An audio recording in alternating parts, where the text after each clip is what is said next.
I gave up everything for her, then I found out why she chose me. The worst thing she ever said to me wasn't during a fight. It wasn't angry. It wasn't loud. It wasn't even cruel.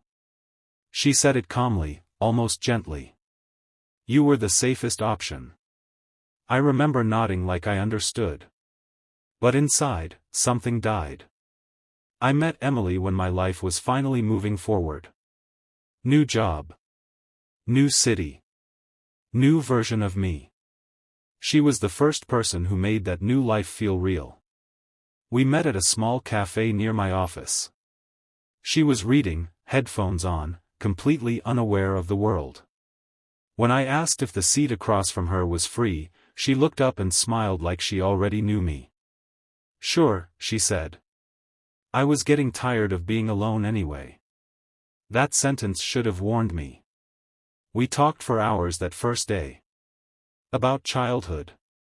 About dreams we were afraid to say out loud. About past relationships that almost worked. She laughed easily. She listened closely. And when she talked about love, her eyes changed. I just want someone who won't leave, she said. I told her, I'm not going anywhere. I meant it. We started dating quickly. Not rushed, just natural. She called me her peace. Her calm. Her home. And I built my identity around being that for her. Emily had a history she didn't like to talk about. An ex named Daniel. He was intense, she said. Too intense. I didn't push. I didn't ask questions. I trusted her. That was my first mistake. As our relationship grew, my life slowly shrank. I turned down a job offer in another city because she didn't want long distance. I need you here, she said. So I stayed. I stopped going out as much because she got anxious when I wasn't around. I just worry, she said. So I reassured her. I canceled trips. Missed opportunities. Rearranged my future. Each time, she thanked me. You're different, she said. You choose me. I thought that meant love. Living together felt like progress. But something was off. She leaned on me for everything, emotionally, financially, mentally. I supported her dreams while putting mine on pause. And every time I tried to talk about my needs, she'd cry. I'm scared you'll leave, she'd say. So I stayed quiet. The first crack appeared one night over dinner. We were talking about marriage.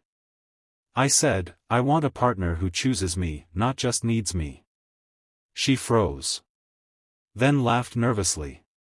You think too deeply, she said. But she didn't answer. Months later, I accidentally saw his name. Daniel. Her phone lit up on the table. She grabbed it fast. Too fast.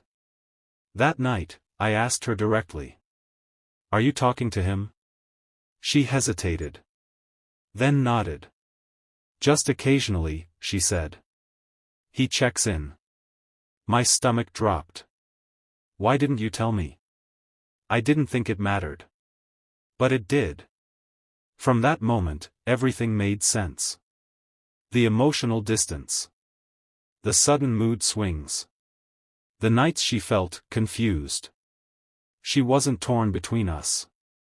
She was using me to recover from him. The truth came out during a conversation I'll never forget. I asked her the question I'd been avoiding. Why did you choose me? She stared at the floor. You were kind, she said. Stable. Safe. That's it? She swallowed. After Daniel, I couldn't survive another storm.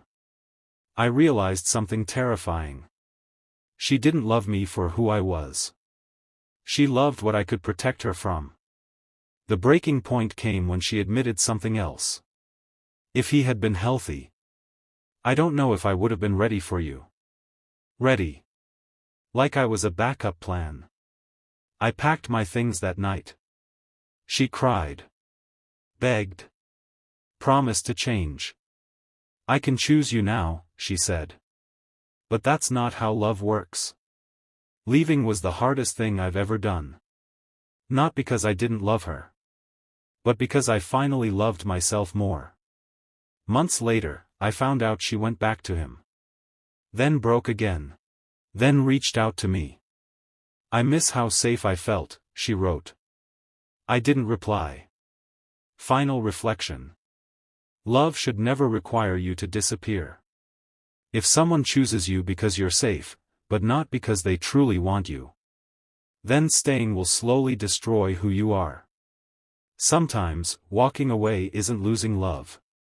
It's saving your soul. I thought I was building a future with her, I didn't know I was living a lie. The moment that destroyed my entire reality happened on an ordinary Tuesday. I wasn't angry. I wasn't suspicious. I wasn't looking for anything. I was just early. And that's how I found out I was never really her partner. I was just a secret.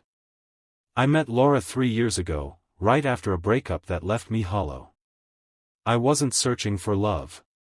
I was searching for peace. She gave me both, or at least, that's what I thought. We met through work. Different departments, same building. Small conversations in the hallway turned into coffee breaks. Coffee breaks turned into long lunches. Long lunches turned into something neither of us named at first. She was careful. Guarded. I'm slow with relationships, she told me early on. I respected that. What I didn't know was that, slow didn't mean what I thought it meant. Laura was warm, intelligent, deeply emotional in a quiet way. She didn't overshare. She didn't talk about her past much. But when she did, it felt meaningful. I've been hurt before, she said once. I don't trust easily. I believed her. So I earned her trust. We officially became a couple after 6 months. She cried when I asked her. I didn't think I'd ever let someone in again, she said. I held her and thought, this is it. This is real. There were rules, though. She didn't like posting photos together. I'm private, she said. She didn't introduce me to her family. They live far, she said. She didn't like spontaneous visits. I need control, she said. Each rule felt reasonable on its own. Together, they were a cage I didn't see. I adjusted my life around her. We saw each other mostly at my place. Sometimes hotels. Rarely hers. She's renovating, she said. She has roommates, she said. She's busy, she said. I believed everything. Love makes liars sound honest. A year in, I started talking about the future. Moving in. Marriage. Kids. She smiled, but her eyes always shifted. Let's not rush, she said. I want forever, I replied. She kissed me and said, me too. The first real crack appeared when I accidentally met someone who knew her. We were at a cafe, and a woman approached me. You're Laura's friend, she asked.